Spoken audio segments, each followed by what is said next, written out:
Mary Alice Mapes, M-A-P-E-S, Maps. She was born May 9th, 1956, an American journalist, former television news producer, and author. She was a principal producer for CBS News, primarily the CBS Evening News and primetime television program 60 Minutes Wednesday. She is known for the story of the Abu Ghraib, so Ghraib, torture and prisoner abuse scandal, which won a Peabody Award, and the story of Senator Strom Thurmond's unacknowledged biracial daughter, Essie Mae Washington. In 2005, which is the last song I posted, the most recent song I posted on my music page. Check out that page, little X, and then in parentheses, Chris Chaos Music, and it's all this music that I made years ago that I just had on CDs, and it's a trip. It's a trip going back in time, listening to it. But anyway, so the most recent song I put is a song with this Godfather beat that I recorded in approximately 2005. I'm putting the approximate time, so keep that in mind. Don't cancel me. But then 2005, at the same time, she got fired for her part in the Killian documents controversy, and we'll get into that in a minute. So her early life. Mapes was born on May 9th, like we said earlier, in 1956 in the state of Washington. Okay. Growing up with 4 sisters in Burlington, Washington. I wonder if Burlington Coat Factory is from there. Both of her parents were Republicans. After graduating from Burlington Edison High School in 1974, Mapes studied communications and political science at the University of Washington. So in the interview, she was talking about her book. I'm not sure which book it was, but this was like a long time ago. Well, not that long ago, but it was years ago. And she talked about that there's radical right. And she said normal conservatives, there's also radical left. She said, but normal conservatives didn't attack her the way that this was the beginning of the internet. So apparently some radical right posted like her address and shit. They were harassing her. Following her time at the UW, she worked at CBS affiliate KIRO TV in Seattle during the 1980s. While a producer there, she met her future husband, KIRO reporter Mark Rolstad. They married in 1987. In 1989, the year I was born, more than likely you were born that year too, if your graduation year was 07. She went to work for CBS News in Dallas, Texas. Synchronicity. She was hired by CBS in 1999 as a producer assigned to Dan Rather and the program 60 Minutes Wednesday. At 60 Minutes Wednesday, Mapes produced a story that announced the U.S. military's investigation of the Abu Ghraib prison scandal and the story that exposed Strom Thurmond's unacknowledged biracial daughter, Essie Mae Washington, which won her Peabody Award in 2005 for the former. So,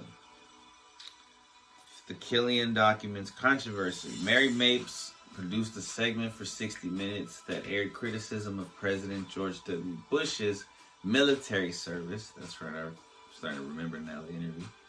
Supported by documents purportedly from the files of Bush's commanding officer, the late Lieutenant Colonel Jerry B. Killian. Those documents had been delivered to CBS from Bill Burkett, who was a retired lieutenant colonel with the Texas Army National Guard. During the segment, Dan Rather asserted that the documents had been authenticated by document experts, but ultimately, CBS could neither confirm nor definitively refute their authenticity. Moreover, CBS did not have any original documents, only fax copies, as Burkett claimed to have burned the originals. The 60 Minutes report charged that Bush, the son of an ambassador, congressman, and future president, had received preferential treatment in passing over hundreds of applicants in applying to the Texas Air National Guard. Then Texas Lieutenant Governor Ben Barnes said he had made phone calls to get Bush into the Guard. After the report was aired, it was immediately the subject of harsh criticism, especially when a key document could not be authenticated. As a result of the controversy over the use of the document, CBS ordered an independent internal investigation.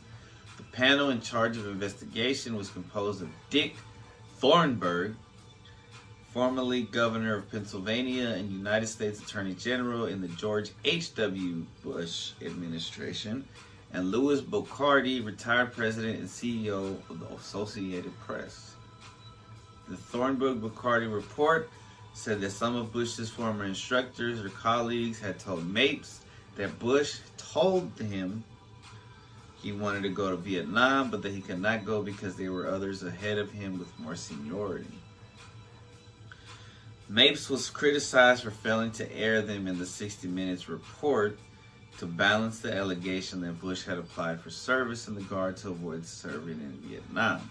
Mapes was also faulted for calling Joe Lockhart, a senior official in the John Kerry campaign, prior to the airing of the piece, and offering to put her source, Bill Burkett, in touch with him.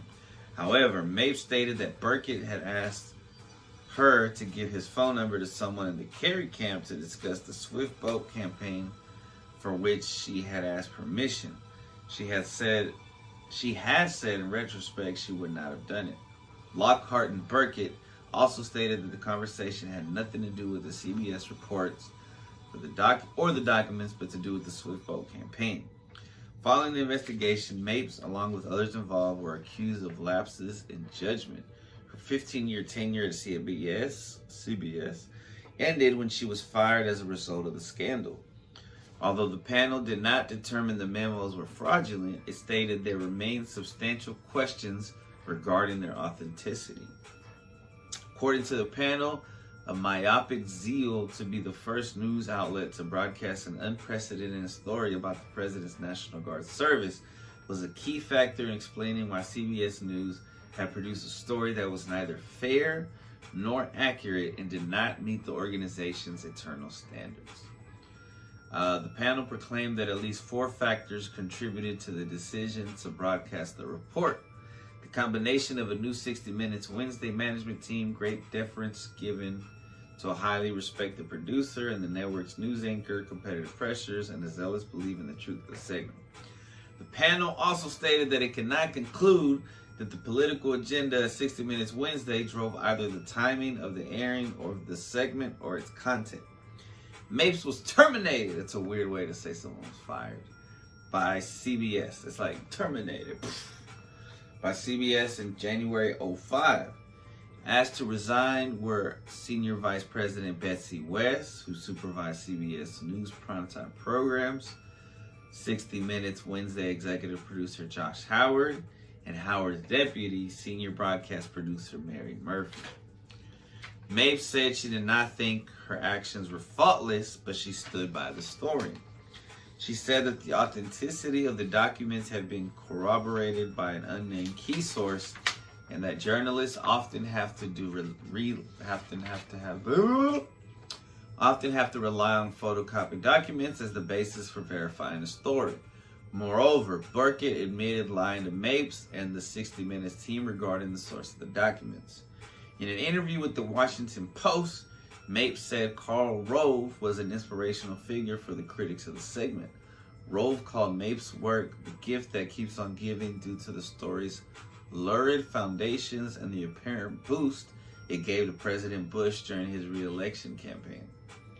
Some Democratic critics of Bush, such as Terry McAuliffe and Morris Hinchy, suggested that the memos originated from the Bush campaign with the purpose of discrediting the media's unveiling of Bush's National Guard service and changing the conversation from subjects like the Iraq War, singling out Rove, Ralph E. Reed Jr., and Roger Stone. Rove and Stone denied involvement. In 2005, Mapes' book Truth and Duty, The Press, the President, and the Privilege of Power was published. So a lot of P's. It was adapted into the 2015 film Truth about the Killian documents controversy, starring Cate Blanchett as Mapes and Robert Redford as Dan Rather. Interesting. In the aftermath of the Rathergate scandal, Mapes started work as a writer and a consultant, contributing to the news magazine The Nation in 2007 and 2008. Another special year to me. In the May 2016 edition of D Magazine, that's Dallas Magazine, Mapes wrote a story about Henry Wade's 1954 conviction of Tommy Lee Walker. Still going strong. Still alive. Shout out to the badass women in Herstory. Herstory doesn't mean that it's a long, long time ago. Herstory is happening today. I love y'all.